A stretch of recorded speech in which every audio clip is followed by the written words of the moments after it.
And with us right now, we've got Katie Bishop. And Katie, you, along with your dad, who is somewhat of a celebrity, Doug Reichart, you guys have published the book, the best-selling book entitled The Bestseller. It's Get Unstuck, Grow Relationships, and Gain Access. And so I'm really excited to talk about the principles found in the book, but way to speak that into existence, the bestseller. It came in an epiphany, and it was a good one. Yeah. So Katie, a little bit of background. Would you mind kind of just sharing a little bit about your legacy? And you come from a long line of sales professionals. Yes. And actually, the story is talked about in the book. My grandfather, Bill Reichart, back in the 1950s, became well known from his football playing days with the Green Bay Packers, also University of Iowa, MVP Big Ten. And then he owned a clothing store, a quality clothing store, for about over 40 years. And then my dad became quite the sales expert in insurance, but also investing in other companies that then became unicorns. And now I am learning from those before me. Yeah. And when you just kind of push, kind of just casually mentioned that, but I thought you said unicorn. Tell me more about that if you could. I did. So my dad invested in a few companies that were spinoffs from his insurance agency. He knew people from them, and then he worked with them in terms of selling the idea to other investors and brought the right people on the right teams, and just the growth was astronomical. So Katie, and you work in the life sciences industry now. And so what was the impetus for publishing this book? What was the need that you saw in the marketplace? I think it was pain, Josh. Coming out of college, I thought that I knew what I needed to know to be successful. And I think a lot of us do when we come out of college, and then we have life hit us in the face a few times. Yeah. And we recognize that, wait a second, the people who have walked the road before me actually know a lot more than I'm giving them credit for. And so we have to start humbling ourselves and asking the right questions, being curious of those who have walked the roads before us, to really understand their experience, their wisdom, and what they can really give to us so that we can both be successful going forward. In working with your dad and considering your legacy and thinking about, I'd say, the evolution of both sales and I'd say just generationally, what have you noticed about sales today, and maybe folks that are just getting out of college and getting into the workforce? What does that intersection look like to you? So when you ask that question, I think you're asking for a reason. Tell me why you want to know the answer to that question. I'm not telling you. It's a surprise. It's not a gotcha question, I promise. Okay. All right. So ask your question one more time, different way. Yeah. And so, so sales has absolutely evolved over, and I know that your book is more than just sales, right? It's growth of business. It's, growing relationships and how to grow in areas of life. Do you see any particulars? Maybe is this generation of folks that are just entering the workforce culturally? Are there changes today that we could measure against maybe previous generations? I think that is a great question. I think a number of those graduating from college today, similar to me, even though it was a few decades ago, we think that we know what we need to be successful. And unfortunately, also social media, we've created kind of a monster in that we're looking for, this is my brand, this is the brand of me, you should all follow me because my life looks good. And we come out of college thinking that other people need to give us things and give us opportunities because we deserve it, because we're educated, because the economy is booming and you need me as a worker. Whereas I do think that that mentality needs to be flipped on its side. I think that what this book gets at is the perspective change that when we come out of college, it's not about us. It's actually about who we're working with, who we're working for, the clients that they have a need, they have a want, but we have to understand them, not just ourselves. And so we have to get beyond ourselves to really understand what others want and to connect on an authentic level instead of that superficial social media level. What would you imagine are the consequences of not doing that? Isolation, truly. And I don't think that we can be successful in isolation. Right. Another concept of this book, it's called a paceline. It's working with other people, which is super challenging. It's hard to work with people. I wrote this book with my dad. That was not an easy thing to do because you're working through emotional baggage. You're working through missed expectations. You're working through, I want to look good. I want to say that I know what I'm doing, but in actuality, I don't know what I'm doing. And so it's working through our weaknesses, working with our strengths and those of the other person. And so and I think in our economy, one thing that we're seeing much more often is that there are a lot more jobs that are virtual in nature.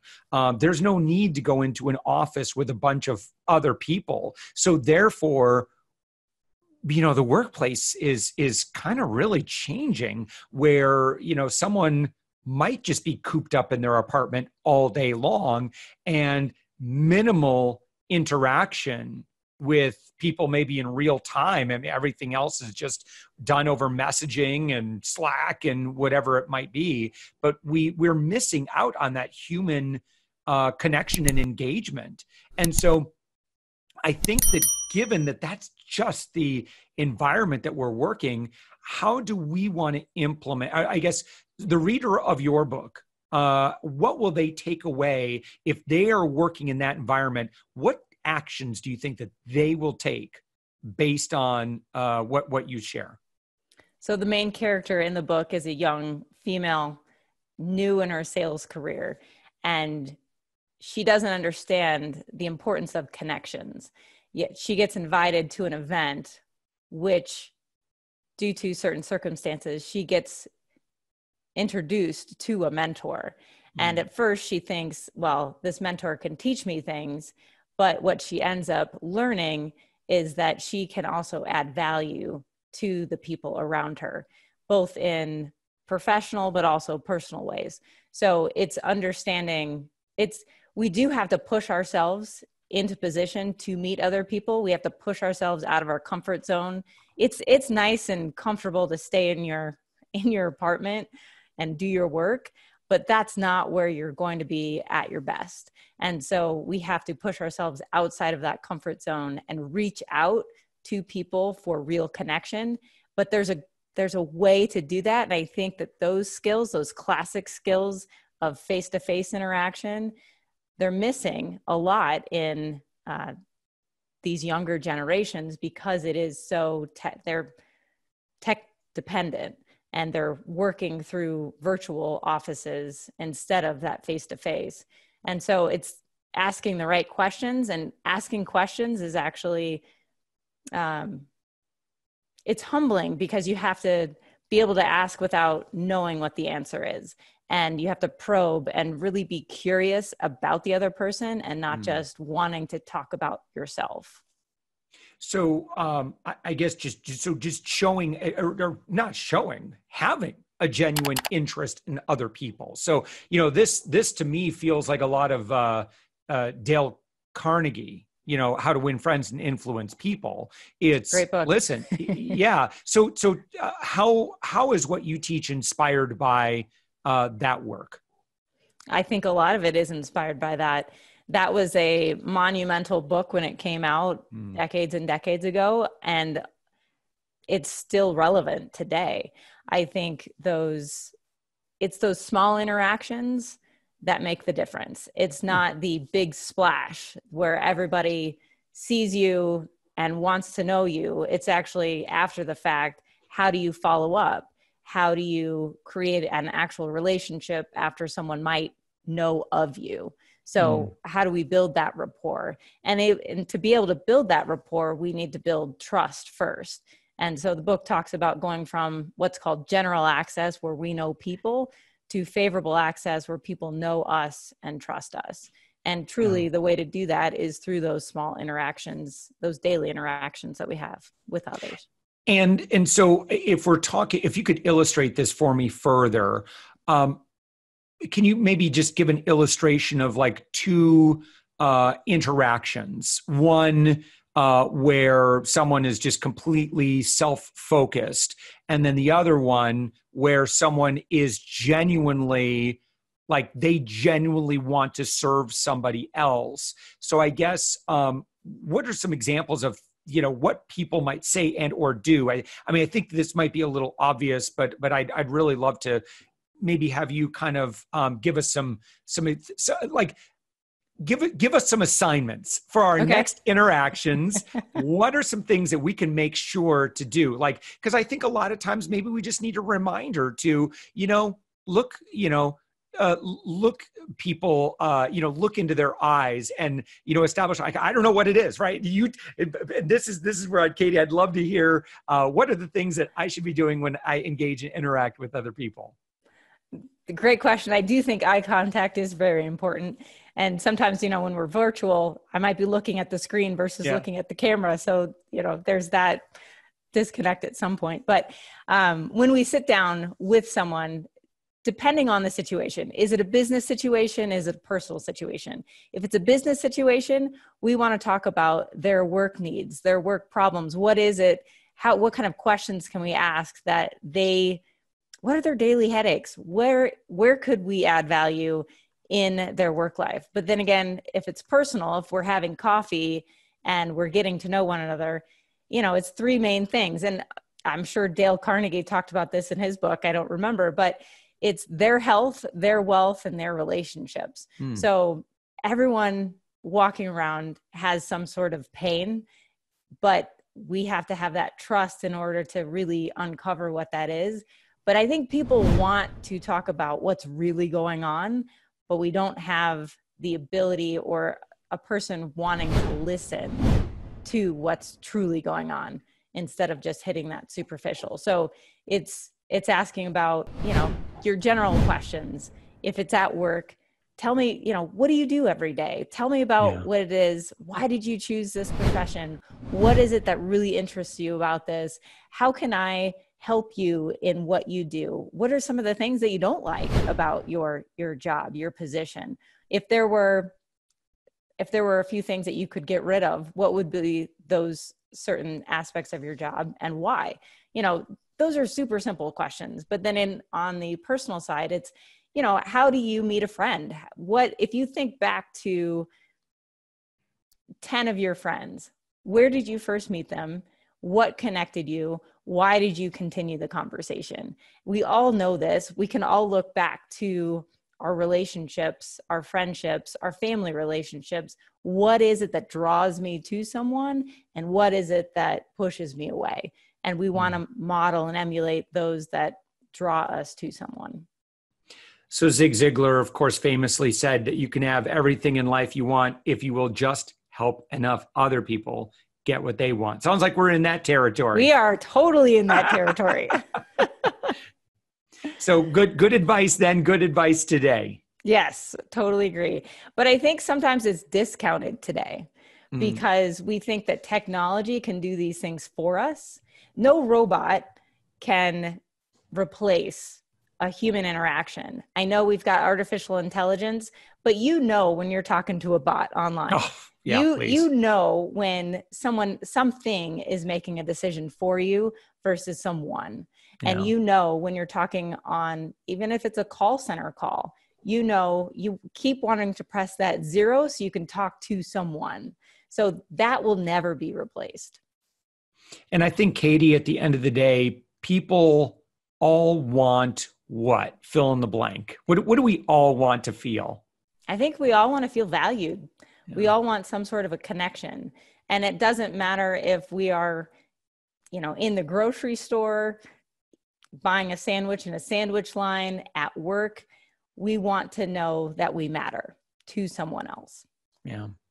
And so to the person that we've been talking about, okay, I guess if I show more of an interest in other people, help other people get what they want, invest in other people, give first, don't be Machiavellian about life. These are all kind of illustrating a lot of the principles in the book. Ultimately, you will get what you want if you put other people first. And so, very much like, and this is our approach to how we've been able to grow and scale our business. I started the whole thing without my influence by just doing pro bono consulting in our local startup community, working with women, minority, and veteran-owned business owners, and just giving them my time freely. And then I started to, I'm actually pretty good at teaching this. Some other people took notice of that. And just by virtue of me just circulating and giving, that turned into, okay, well, I guess I'm going to be doing some consulting, some paid consulting on this. Some opportunities came along, and then I got too busy for that. But there's two things that we do. And this is how we've grown our business. Number one is that we really, really focus on just giving away content and value. The stuff that other people are charging money for, we just give it away. We teach people for free. That's number one. And number two is, even for our target ideal clients, like, we do things like, what's our marketing? Our marketing is going out and serving our ideal clients, and maybe we end up doing business together, maybe not. But this podcast is a great way to serve other people. And you just never know what comes out of it. If you have, and you say, you know what, I'm going to spend X amount of my time, and I'm just going to do good things for nice people, or even mean people. Not too many mean people, mostly nice people. Those mean people, they need someone to be nice to them. So we all need someone to love. Love us. Great. And Katie, what else in the book that folks should know, and why would someone want to put this in their on their list? I think another aspect of this is about mentoring, why it's important, why it matters. Again, we talked about how we can't do things alone. We need others. And when we pour into others, when we serve others, good things come to us. Doors are open to us. And when we approach, if you're looking for a mentor, and we all should be looking for a mentor, no matter where we are in business, if we have our own business and we've had it for 30 years, there are still others out there that can provide wisdom, experience, because pain and problems come up all the time. And so we constantly need to be reaching out to be mentored, and then also to look to mentor others, because we can learn from those younger than us. We can, and in experience and also in age, but also those above us in terms of experience and age. Well, Katie Bishop, I'm on your website right now. It's katiebishop.us. And I see the book right there. Yes. And I see a red button that when I click on that red button, it allows me to download a free sample of the book. Yes. 4 chapters. Wow. They're excellent. My goodness. And so I think you'll enjoy them. What are people going to learn in the 4 chapters? They're going to learn the premise of the book, which is a 1950s true historical account about a man who opened a sports shop, got totally robbed, and how he was able to turn his business around by selling one particular item in a particular way, and then going to learn about mentoring and why it's important. Well, Katie Bishop, I want to thank you so much again. You're the author along with your father. The title is The Bestseller: Get Unstuck, Grow Relationships, and Gain Access. It's a novel about access, relationships, and harnessing the power of a pace line to propel you forward in life and in business. Of course, you can go to katiebishop.us and you can download the first 4 chapters there, and you can jump right in. Katie, I want to thank you so much for joining us. Thank you so much, Josh. I appreciate your time and your value.